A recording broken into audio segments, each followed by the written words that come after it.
കൗശികനും ബ്രാഹ്മണിയും. കൗശികൻ എന്നു പേരുള്ള ഒരു ബ്രഹ്മചാരി മിഥിലക്കടുത്ത് നദീതീരത്തുള്ള വൃക്ഷച്ചുവട്ടിൽ തപം തുടങ്ങി. നിത്യേന ബ്രാഹ്മമുഹൂർത്തത്തിൽ എഴുന്നേറ്റ് നദിയിൽ കുളിച്ച് വളരെ നേരം കഴുത്തറ്റം വെള്ളത്തിൽ നിന്നുകൊണ്ട് നാമം ചൊല്ലും. ശേഷം അല്പം വിശ്രമിച്ച് വീണ്ടും വൃക്ഷച്ചുവട്ടിൽ തപസ്സിനിരിക്കും. കുറേ കാലം കഴിഞ്ഞു. ഒരു നാൾ തപസ്സിനിരുന്നപ്പോൾ മരക്കൊമ്പിലിരുന്ന ഒരു കാക്ക ബ്രഹ്മചാരിയുടെ തലയിൽ വിസർജനം നടത്തി. തപം നിർത്തി കോപാധിക്യത്താൽ കാക്കയുടെ നേരെ നോക്കിയപ്പോൾ കാക്ക കത്തിജ്വലിച്ച് ഭസ്മമായി. തനിക്ക് ഇത്രയും കാലം തപം ചെയ്തതിൻ്റെ ഫലം കിട്ടിത്തുടങ്ങി എന്ന് കരുതി ബ്രഹ്മചാരി സന്തോഷിച്ചു. നല്ല വിശപ്പ് തോന്നി. ആദ്യം കണ്ട ഗ്രാമത്തിലെ ആദ്യത്തെ വീട്ടിലെത്തി ഇറയത്തിരുന്ന് ഭിക്ഷ യാചിച്ചു. കാക്കയെ ഭസ്മമാക്കിയതിൻ്റെ അഹങ്കാരവും ഉണ്ടായിരുന്നു. ഇവിടെ ആരുമില്ലേ? മഹാതപസ്വിയായ കൗശികൻ വന്നിരിക്കുന്നു, ഭിക്ഷ കൊണ്ടുവരിക. ആരും കാണാതെ വന്നപ്പോൾ ദേഷ്യത്തോടെ ഉച്ചത്തിൽ വിളിച്ചു. ക്ഷമയറ്റു നിൽക്കുമ്പോൾ ഒരു ബ്രാഹ്മണ സ്ത്രീ, സാത്വികയായ ബ്രാഹ്മണി, അന്നവുമായി പുറത്തേക്ക് വന്നു.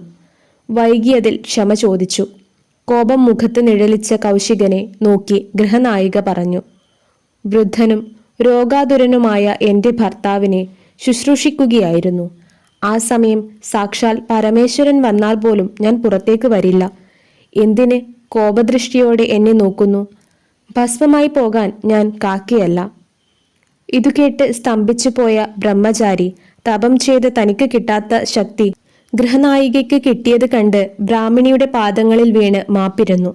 മാത്രമല്ല ധർമ്മോപദേശം ചെയ്യാനും ആവശ്യപ്പെട്ടു. ധർമ്മോപദേശത്തിന് സമയമില്ല. നിർബന്ധമാണെങ്കിൽ മിഥിലയിൽ ധർമ്മവ്യാധന്റെ അടുക്കൽ പോയാലും എന്ന് ബ്രാഹ്മണി മറുപടി കൊടുത്തു. കൗശികൻ അവരെ വണങ്ങി യാത്രയായി. ബ്രാഹ്മണിയുടെ നിർദ്ദേശപ്രകാരം ധർമ്മവ്യാധനെ കാണാൻ മിഥിലയിലെത്തി. വ്യാധനെക്കുറിച്ച് അന്വേഷിച്ചപ്പോൾ ഇറച്ചി വെട്ടുകാരനാണെന്നും മാംസവിൽപ്പനയാണ് തൊഴിലെന്നും മനസ്സിലായി.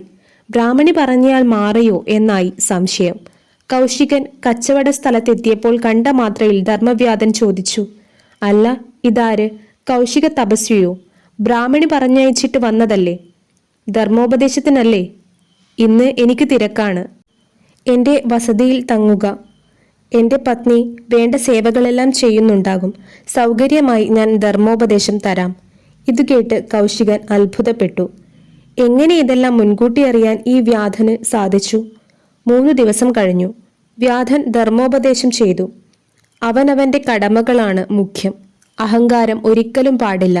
അതാണ് വ്യാധഗീത. വൃദ്ധരായ മാതാപിതാക്കളെ രാവും പകലും ശുശ്രൂഷിച്ച് കിട്ടിയ കഴിവുകളാണ് ധർമ്മവ്യാധൻ്റേതെന്ന് കൗശികന് മനസ്സിലായി. വ്യാധനെ വണങ്ങി നേരെ വീട്ടിലേക്ക് മടങ്ങി. ജീവിതകാലം മുഴുവൻ മാതൃ പിതൃ ശുശ്രൂഷ നടത്തി.